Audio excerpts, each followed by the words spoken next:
Welcome to Spirited Straight Talk, the podcast to help you thrive with the help of spirit.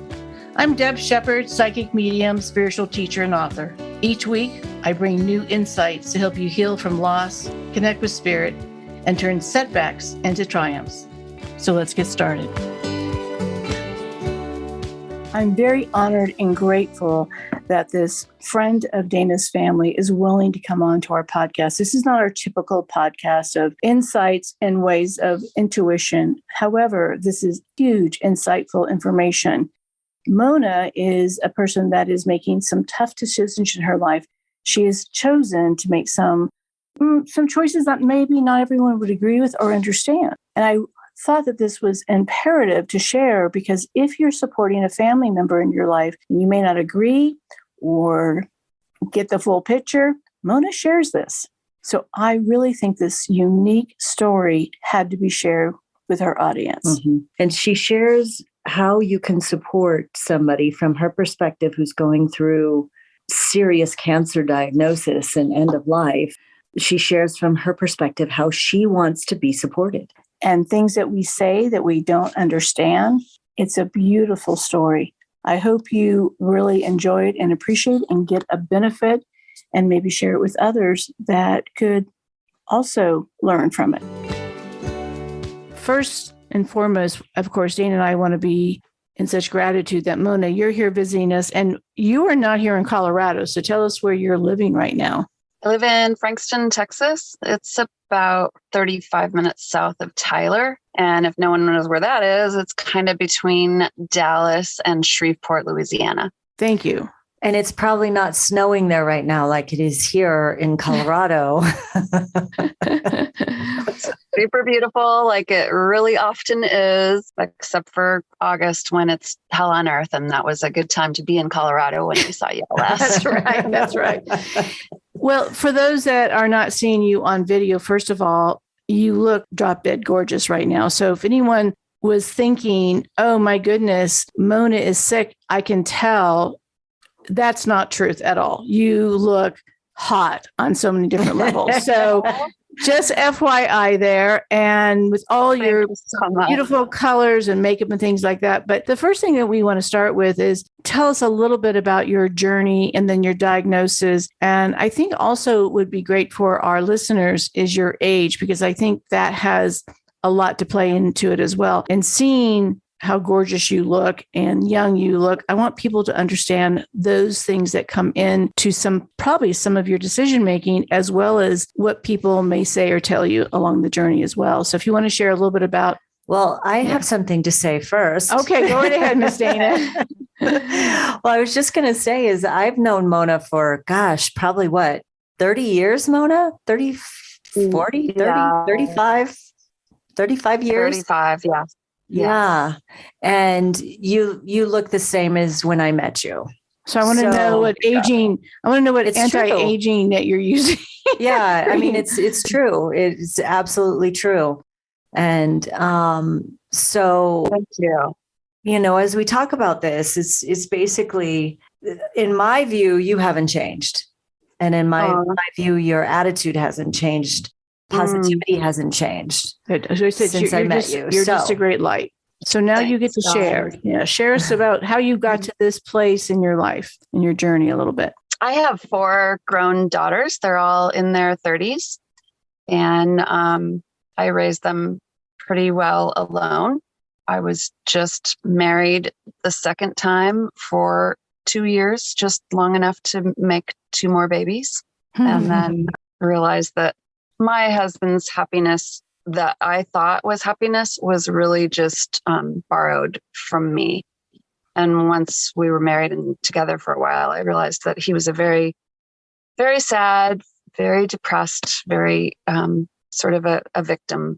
That's how he felt himself in life, So when he lost a job, he just didn't have the gumption to go get another. And as I said, we just created those 2 babies. So I was not down with him just waiting around and filed for a trial separation. A separation and hingent on, when he would get a job and be helping financially with our children, then he could come back. That's what I thought would happen. And it didn't. He just didn't find work and allowed the marriage to dissolve. And so then I raised 4 kids. Four And, beautiful girls. Yeah. I already had 2 girls, and their father had died in a car accident. So then I had 4 daughters, and no men around. So that was really hard for them. Still affects them in their lives today, of course. So that's a sadness that we've all lived with and through. I guess I didn't even know that you had lost your first. Yeah. Were you married to your first 2 daughters' dad? I mean, I think it could be said that we were common law married in Colorado at the time. You just live with someone for 6 months and you common law married. And I did get survivor's benefits for my daughters after he died because of that being common law, but we hadn't had a wedding or anything. I was quite young. I was just 21 when he died, and found that I was pregnant for Monica after the funeral. Okay. Oh, goodness. So, that's just a lot. Yes. That was a lot. Absolutely. That was a whole lot. Yeah. So seems like a lifetime ago, and it was a lifetime ago. I mean, lots and lots of sadness at the beginning, of the family life, but I feel super blessed. All of my daughters are healthy and reasonably happy, not without problems, of course. That's the way life is. Yeah, that's all of us. Stand in line for that one. Yeah. I remember admiring the way you were with your girls, though. And I do remember that. So that stands out in my mind. Thank you so much. I mean, I always say they're doing well, partially because of me and partially in spite of me. That I can agree about because of my own children. I agree. I mean, there is 2 sides of the coin when you're a parent. So I don't want to be responsible for the one who becomes president, and I don't want to be responsible for the one who goes to jail either. You know what I mean? Humor. She still has her great humor. Yeah. So going through life, then you raised these 4 wonderful girls. I know you've moved to several different places. I know that you've kind of been here in Colorado sometimes you've moved to other states. I don't know your whole journey, but share a little bit of that with us.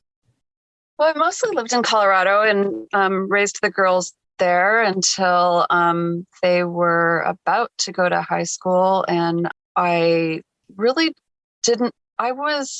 it's weird because that's so long ago. I have to remember how I was feeling about things. I know that I loved Colorado, but I really have never been a fan of the cold. I am from Wisconsin, and I have treacherous memories of, boots and scarves and hats and scraping ice and shoveling cars out. And it was never really my idea of a great time. So now you're talking Dana's language. Yes, I want to be a snowbird. She wants to be a snowbird. Yeah. Okay. So I always dreamed of being in a warmer climate. And as I was getting older and the girls were going to high school, I was saying to myself, I want them to go to a college in a state where it's warm, so that when they come home, or that if they go elsewhere to college, that when they come home to see me, that, it's a warm place. I just didn't want to set myself up to retire in a snowy place. As much as I love Colorado. I love it and I miss it, but I didn't want to live. Yeah. That's why you visit us. I gotcha. That's why you visit us in August. That's why you visit us when it's warm and too hot there. So that was beautiful. I did not have Texas in mind. That was definitely something that occurred because of having gotten cancer. So that brings us a little more present. In 2018, that's when my first diagnosis of cancer was for cervical cancer. I was bleeding and for a long time and a lot. And I just thought that was a very intense, strange menopause, but turned out that's not what it was. But I went to the hospital and too late, 2 weeks too late, probably. I mean, well, definitely 2 weeks too late, but they sent me directly to an oncologist in Denver for in the next couple of days. So I've just found out very quickly that I had cancer and I was going to need to go to, I'm sorry, not Denver, but Little Rock. I was going to need to go to Little Rock because I lived in Arkansas. I had moved to Arkansas. And so then, oh, well, what occurred was I was displaced, because I started the chemo and the radiation. It was every single day, radiation every single day for 9 weeks, and chemo every Friday. Later, it turned to Saturdays, but every week for 9 weeks. And of course, I was too sick to do anything after the first 3 weeks or so. And so wasn't working, and I couldn't pay rent, and I had to leave my home. And so I had to live with my parents who live in Texas. And that's how the search for property in Texas began, because right away I determined that I never wanted to be displaced from my home again. Even if I did survive the cancer, and if it were to return, I didn't want that to mean that I had to move. Mm-hmm. So that's been my goal ever since then, 2018, to just buy some property and build a small cabin. Just what you're doing now, I know. And so this became very aggressive very quickly. Yeah, you said 2 weeks. Yes. 2 weeks. Yeah. Yeah, it was already, okay. At that point, they said it was stage 2 squamous cell carcinoma, cervical cancer. But when I went to the hospital to have the hysterectomy, which would have taken care of it if that's the only place it was, that was about 4 weeks later. Between the diagnosis and the 4 weeks later that this surgery actually occurred, it went to my lymph system, and then it was, metastasized, and it was in lots of places in my body. And while they were inside, the doctor determined not to take out the uterus because it would move around the cancerous lymph nodes too much. And so they took out my fallopian tubes so that the cancer wouldn't go to the ovaries. So I went to sleep thinking they were going to do this surgery, and then I was going to be cancer-free afterwards. And I woke up being told that there was more cancer everywhere, and that it, had metastasized, and that they weren't going to be able to do anything about it at this point other than radiation and chemo, so. Wow. I have a question. Were you upset that the doctors did not do what they said, or do you feel that you trusted that they did what was best for you? Because to me, this is all about you having a voice with your body and what you want to do with your life. So did you feel like they were dismissive or not respectful, or do you feel like they made the best medical decision that they could for you under the circumstances? Well, thank you for the question. It's so important, and I don't think it's being quite dealt with from the patient's perspective. The time between when you're diagnosed and when the surgery is actually scheduled or can occur, it's problematic, because I'm sure that my surgeon in particular he was already booked out. I would imagine they got me in as soon as possible. And in that particular 4 weeks, that was my death sentence. Okay. I don't think that's anyone's fault. I just wish it were better. Yeah. Yeah. And you think about that, would have, could have, should have. And that's where in my work with helping people, there's a lot of those sayings, would have, could have, should have, that people have a lot of guilt, shame, and that's the hard part to heal. So that's why that question was, in my opinion, important, because you really are without the ability to make some choices, because you're under like you said, the doctors have booked out. There's so much they can do. They're not realizing that your cancer is so aggressive. So sitting there waiting on the sidelines, being benched can be as well painful I would assume in your processing. It was painful, and it was definitely one of the most traumatic parts is the waiting.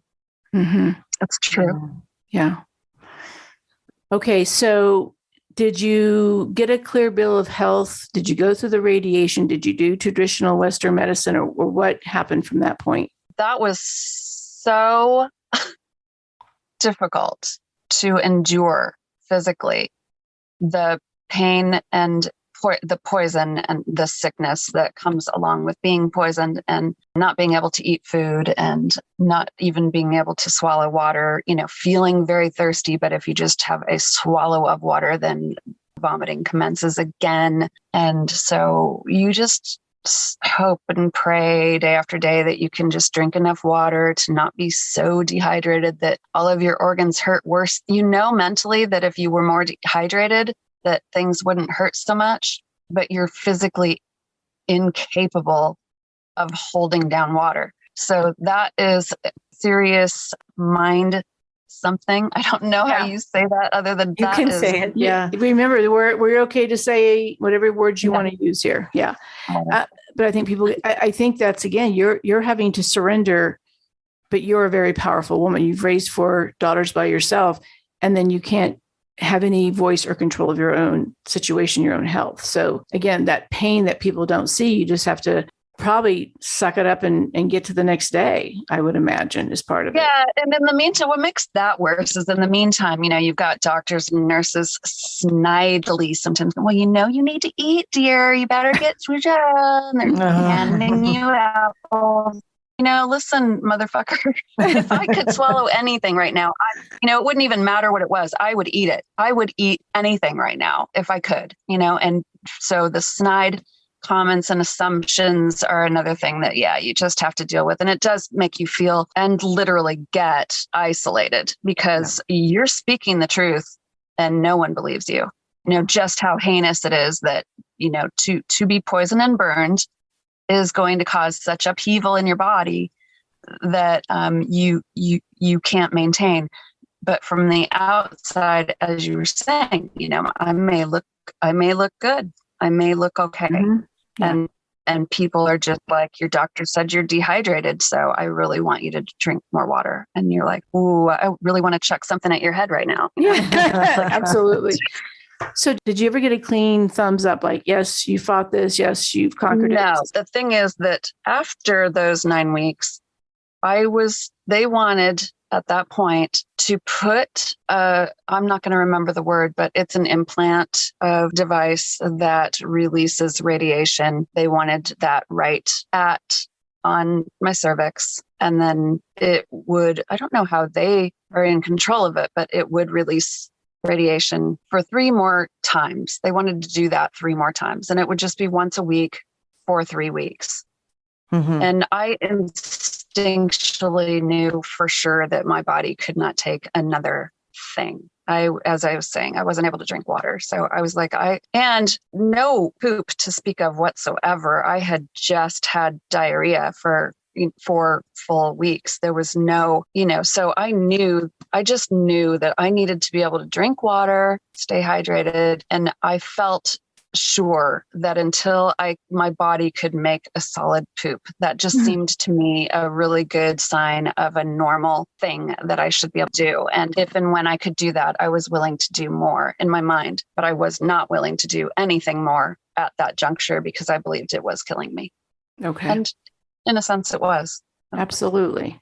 Okay. Would the 3 more treatments of radiation killed me? I don't know. I'm not going to suggest that for sure that would have happened, but I do know that there's still enough of a question in my mind that I 100% am grateful to myself for making that call. This is the point that I wanted to make is you're listening to your intuition, which I think is my whole platform is your soul knows what you need, no matter what we consider experts out there. Is your heart and soul said, I can't put my body through this one more. And because you had been benched and not really considered a priority because of our medical community, you chose to take leadership in your own life. Yes. Yeah. Unfortunately then, though, because I didn't finish the treatment, from their perspective, they just wanted me on the books for more treatment. And when I said I was not going to do that, then it seemed like all of their interest in me was gone. Then you're on your own. Mm-hmm. That happened again this year. So I don't know what that's all about, but there really is pressure. You would think that it's just a bad story that the medical community would pressure a person to hurt themselves further, even when they're saying, no, my body's definitely had enough. But the truth is that the pressure is there. And there's also threat of it's not retaliation, but they're setting it up so that people don't feel comfortable standing up for themselves. Right. Mm-hmm. So you are obviously still with cancer since that first diagnosis, correct? Well, evidently, I lived 3 years without cancer. There was, according to the stats of that situation and that type of cancer in the cervix, the stats are that there was a 62% chance that cancer would return in the next 5 years. And it did. Okay. And did it come back as the same exact cancer? That has literally not been determined conclusively. Three different doctors, the ear, nose, and throat specialist, what came back was a lump in my neck. And my original oncologist and present oncologist and ear, nose, and throat specialist all told me that it was highly improbable that cervical cancer would ever go up to the head and neck. They call cancer of the head or neck, head and neck cancer. It's treated differently. I don't know the ins and outs of why that is, but it is still squamous cell carcinoma. But for it to have traveled from the cervix to the neck without affecting organs in between was so improbable that they've suggested that it was more likely that I literally was just unlucky enough to have gotten cancer twice inside a 5-year period. Okay. Wow.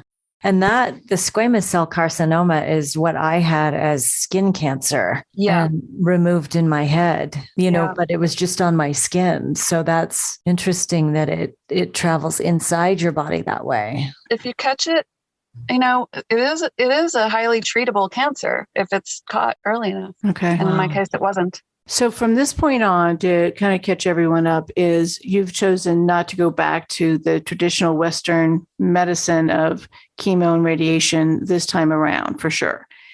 And do you look at your diet differently? Is it attitude? What keeps you in that place of forging forward? And I think, if I look at this, we all know that we are going to die at some point. It's inevitable. It's what it is. But there are some of us that, with your diagnosis, it's more inevitable than maybe somebody else that doesn't have cancer. But again, like your first husband died in a car accident. So we have those type of situations. So what is keeping your mind in that place of living and thriving versus the survival part with the cancer and the diagnosis? And your daughters. Yeah. Well, of course, not to sound altruistic, that's stupid, but of course, to be here as long as I can for my daughters is important. It's important to be, even if my daughters didn't exist, though, I would want to. So that's not the whole answer. I don't know, Deb. I really looked at it like you can have a shitty attitude about something or you can have a good attitude about something. All right. That's a perfect, I love that. That's actually divine. Yeah, absolutely divine.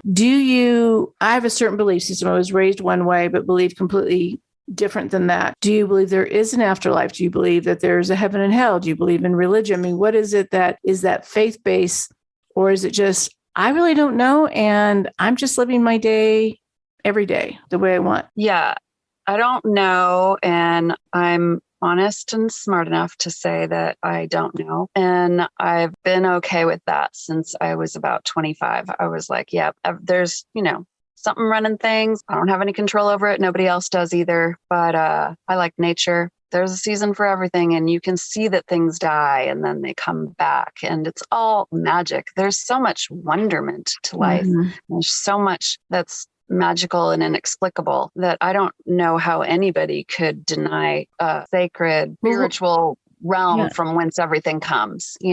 We are not the beginning or the end of everything that's cool. You know what I mean?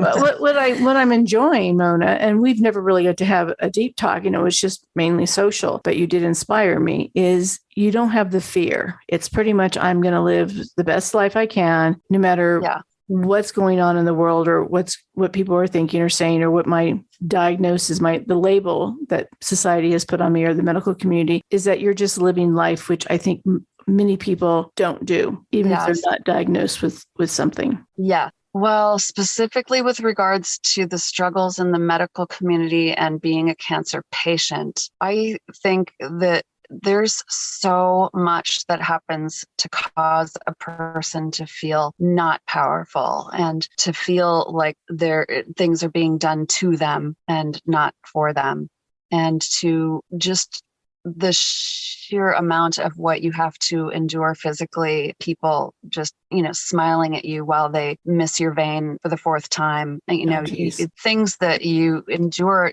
day in and day out that nobody experiences until they're in that situation. And so to be understood, you're just not. You're not going to have all the people who love you and say that they would support you. They're doing things wrong. They don't mean to, but they're, like I said, they're saying, here, have a sandwich, you can't swallow. Or they're doing stuff wrong with the best of intentions, but there's nothing that is there set in place or in motion to empower a person to think for themselves. On the contrary, they're asking you not to. So how does a person get past all that? I mean, I am just fortunate that I have always, since a teenager, not cared much what other people think. And that was extremely helpful. Yeah, when nobody understands how you feel and nobody believes you when you're telling the honest to God truth, because they might say, well, how can you have diarrhea if you're not drinking any water? They'll ask all kinds of questions. And you're like, I don't freaking know how. I just know that's the truth, I don't mean to laugh, but I'm laughing at the scenario of watching somebody, try hard to do right. Yeah.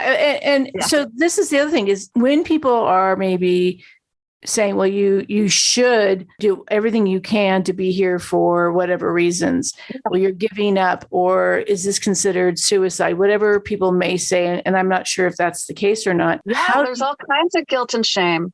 Yeah. So how do you, obviously you just said, you have to be your own person and not let that bother you. But when you're in your scenario, what is it that you say? And what is it that you want people to say to support you? Oh, gosh. Because, there's a lot of listeners out there that could be in the same situation, either family members who have no idea how to support their loved one that's going through what you went through and are still going through, or that I can think of two people, an additional two people in our life right now that are going through a similar thing. One of them in hospice right now on her very last part of her journey, and another one who's fighting like hell to stay here. And so it's just what you never know until you're in that situation, I guess. And even though what I work with people is limiting beliefs and grief and empowerment in your voice. That's what I do. However, I think unless you're really in that position, each person is going to have a different idea or vision of what they need. And that was one of the biggest reasons I wanted to have you on is I think that you can touch so many different lives about what perhaps their loved one needs or how do they respond to their loved ones with what they need. Yeah.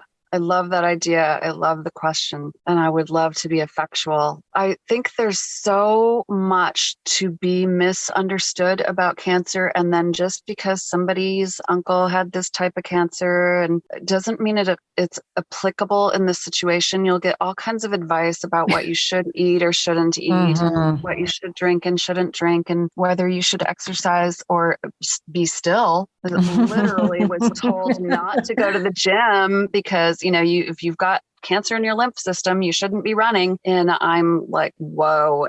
I mean, people are going to tell you to sit down and not breathe deeply. Oh, geez, boundaries. Definitely the opposite of what I'm sure that we should be doing. I know that our lungs cleanse our blood.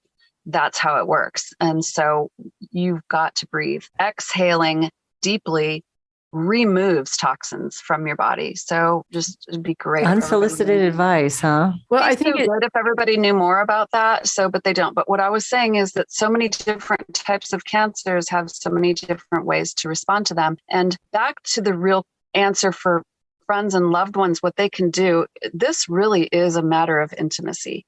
And it is a matter of trust. I'm going to suggest, and I would like to encourage people from the get-go, understand that there are some people that are going to get supporting you so wrong that it's going to break your heart. Probably husbands and wives, children and parents. They just don't believe what you're telling them because the doctor tells them something different, or they Googled it, or they thought. You can get all kinds of different types of information about what you should be doing. The bottom line would be, please, for the love of God, don't shame your person who has just been given a death sentence. Don't shame them. Thank you. Mhm. Thank you. Yes. And until you're in that situation, do not believe yourself when you tell yourself that you know what the hell you would do or how you would handle it. That's just, and so there's a self-righteousness that people gain from the fact that they don't have cancer and you do. It's pretty crazy, Wow. but it's so rude. It's much like a skinny person walking up to a fat person and saying, you know, if you would just stop eating so much sugar. Don't do that. Don't do that. That's not helpful.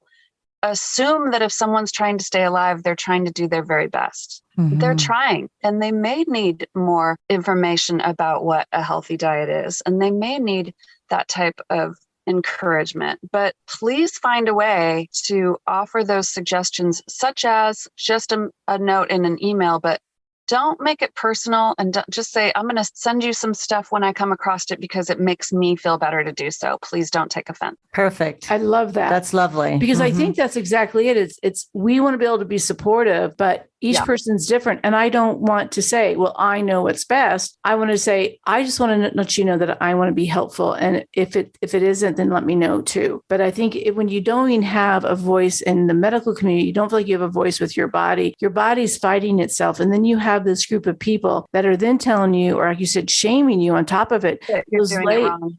Yeah, those layers keep getting larger and larger. And so it's like you can't even focus on how you exactly feel about the situation. Yeah. And you also just stop talking to people because it's better.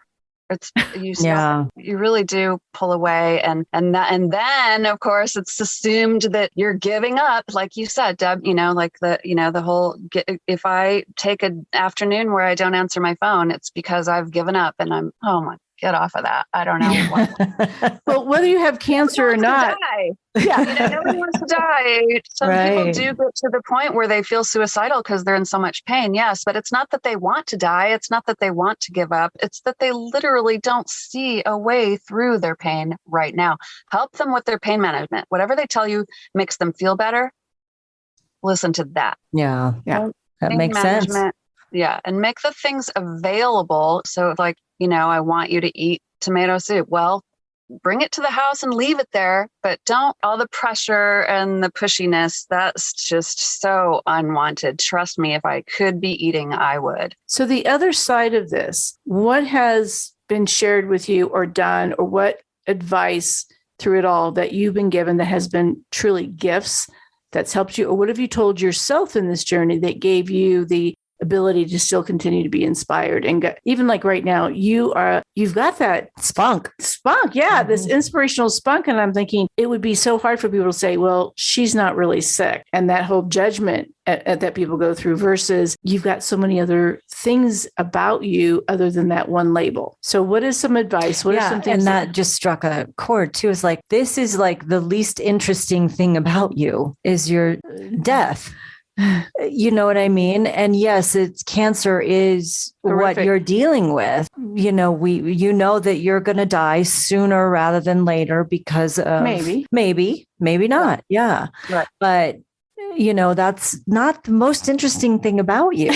So what is the advice? What is it what are the nuggets that you believe that has helped you get to this place? Well, I want this cabin built. I mean, I just have a dream. I'm a Pisces and I love creating, and I have a dream of a cabin, and I have purchased all of the furniture for it, and it's all sitting in a shed. And I mean, it's like, I want to see that come to fruition. So I think that I don't know how you make somebody become a dreamer if they've never been one, but I think the creative dreaming, an artistic process, music all day, every day. Find out what your people's favorite music is and make them some, I don't know what they call it these days. I know. It's no more CDs or tapes. A playlist. Make a playlist on an MP3 player and give it to them. But yeah, I think it's about lending, like for other people to support you. Yeah. Lending inspiration about things that are beautiful and help you get through hours, because even in pain or not in pain, your favorite music is going to help you somehow, Our music just inspires. So if the patient is a painter or a singer, I would like that everyone would be so encouraged to just keep projects going, do a little bit of your favorite thing every day. If it's just a little bit of, a tiny little painting of some daisies on a tiny little canvas, whatever makes somebody's heart happy, when they're not sick, is the same stuff that they need when they are sick. What I think that is so powerful is for those on the other side watching, we're thinking we need to give you something nutritious or something that would be taking away the cancer versus giving you something that would be pleasure, because it's the opposite. Like, well, can she have pleasure and fun when she's worried about the elephant in the room? And what you're sharing that's opposite of that is, no, I want a lot of elephants in the room, and I want a lot of things that bring me joy and happiness. Give me chocolate. Give me chocolate. Give me joy. Give me passion. Yeah. Because to me, and I agree with you, that's what really vibrates our body for amazing healing. So whether you have a life that's going to be up to 103 years old, or a life that's at 78, or a life that's at 30 or 40, whatever that age thing is why not have the passion for life? And that's what you're saying is bring in the passion, because I'm still here. I'm still dreaming. Yes. Thank you. That's true. It becomes the only subject, and it's really annoying, and you can literally be in a great mood. I've been in a great mood many times, and then had people call me like so upset about my cancer. They literally want me to make them feel better, and I'm like, oh, yeah, no. Okay. It is about the passion, definitely. Now, here's the thing. So if you loved to go to concerts or something, you might still buy the tickets, you might still go, but definitely just have your people know that, hey, if halfway through I'm ready to go, that's what we have to do. We have to be just willing, and don't let that be a big, huge downer. We still saw 15 songs, not 30. That's okay. Just do what you can and have your people be prepared to adjust the schedule if you get too sick and you've got to go. Whatever you need. And this is for all of us. This isn't just Mona that we're talking about, because this is about all of us. And I thought about this, and I make jokes to Dana about like what I want my service to be like. I'm always saying I want everyone to have humor and have some wine and I want it to be fun. Yeah. A celebration. Mm-hmm. But what do you want people to say about you in your legacy and your carbon footprint, what you left behind? What is it that is so important for you? That's just not you. This is everybody that's listening. What is it that you want people to say? But especially because you're facing a situation that's different than a lot of us that are listening. For sure. It's the same thing. It's passion. It's a drive. It's have passion and drive, whether you're living or dying. I'm going to be honest with the two of you as friends. I don't actually believe that I'm that important that I need a personal legacy. I think that that's okay. Some people want that. That's a desire. I really just want my children to be okay. And that's what I want. I want for them to just be okay. I want them to enjoy life and live it to the fullest. I want everyone to enjoy life and live it. What's living it to the fullest? I don't know. It's the fights too. It's the arguments. It's the family. It's it's like getting to the nitty gritty. It's being honest and earnest and taking the chance to say something to your friend that's probably going to hurt their feelings because you really think it's good for them. And you've studied it and you have their best interest at heart, and you know it might hurt their feelings, but you go there. I think that's living authentically. So you're right. It's back to not being afraid. I think we're all too afraid to be as intimate as we want to be. Mm-hmm. That gave me the second question to this, and I want you to finish this. Do you believe because of your diagnosis, which is a label, which is only one billionth of a piece of you, gave you the ability to be more authentic? Or do you feel like you've always been that way? Because I don't know you very well. I could probably answer that. Or do you feel like it's always been in your spiritual DNA, your soul DNA, just to say, I don't know what tomorrow brings, so I'm going to be here. And Dana can certainly back it up, but has that always been your DNA? I've always been authentic. I definitely got more and more kind as I got older. I mean, I went through such heavy stuff that I got more and more compassionate. That's just the route. I'm grateful that it went that way. I'm grateful to myself that I chose to experience the hardness that life has for us to endure. I chose that I allow it to turn to love for others because what they might be going through, as opposed to the only other option is that you get resentful and bitter. I agree. Yeah. And that's not going to help anybody. That does not help. That does not help. To be pissed does not help. Right. Yeah, I've always been authentic, but I'm kinder. I'm more kind now. I guess I would love for that to be a legacy, but I don't know that the people who are closest to me actually know that about me. I don't know that they would even recognize that I've changed so much. I just know it. I just know it. And we got to hear it. We get to hear it. Yeah. I have one more thing. I wonder, knowing where you're at, Mona, is there anyone you want to hear from on the other side that you hope greets you? I don't. When it's finally your time. An afterlife, though. She knows there's an afterlife. She said she wasn't sure. I'm not. Yeah, I don't have trouble believing that. I don't have trouble believing in aliens either. I don't. I love you more. I even love you more, Mona. Thank you. Woo woo. Yeah, they're real. They're real. Yeah, cool. Yeah, why do we always have to be right about everything anyway? Why? And what makes us think that just because we had one human experience that we know what's going on in the spiritual world? It's silly to assume that we know stuff. Why not just believe in everything and find out later what it really is? I'm open. I'm totally open. I didn't have anyone specifically that I wanted to who had passed away. I do have that first husband who died in a car accident. Well, not husband, but he was baby daddy, right? Baby daddy. Yeah. I'm actually getting more dogs. Did you have dogs that's passed? Yes. I'll tell you what, those are the ones I'm looking forward to. Okay. Because when Dana said that, I'm like, I think I'm getting some fur babies here. So yes, lots and lots of dogs, probably 15 dogs that I am deeply in love with still that I can't wait to see. That's the ones I'm getting here. Those are the most important. And yeah. Yeah. And probably very specifically right now in my heart is the most recent, because he was only 4.5 and I don't know what happened. So he just was gone. What's his name? Manny Murphy. Was he like medium-sized dog? Yeah, medium to large. He's a German Shepherd mix. Longer hair. Yeah. Very smart. Yes. And very smart, very protective, very quiet. What's the number 3? Has he been gone 3 years, 3 months? How long has he been gone? Month of March?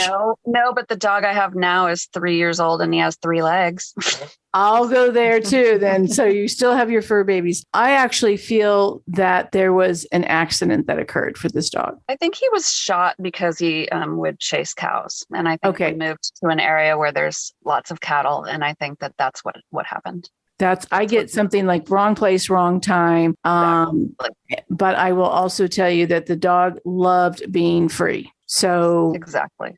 If you were trying to put him in a cage, which is exactly like you, he's very much like you. If you put him in a cage, put him in fencing, he would not have been happy. So even though he did not live the longest life, he lived a life full, which is exactly what Mona believes is living a full, passionate life. It's true. It's true. So he says that he didn't have a collar. Yeah, he did.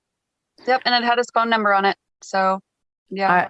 I feel like if I'm not seeing a caller, that tells me that they didn't care about reaching out to you then. Like you were not being notified of the dog's passing or notified about the dog. Does that make sense? If they had access, because I'm not seeing a caller, which means to me, if you said, yes, he did. Yeah, he did. Definitely.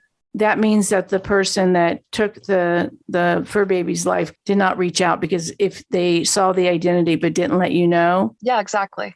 That's why I think he was.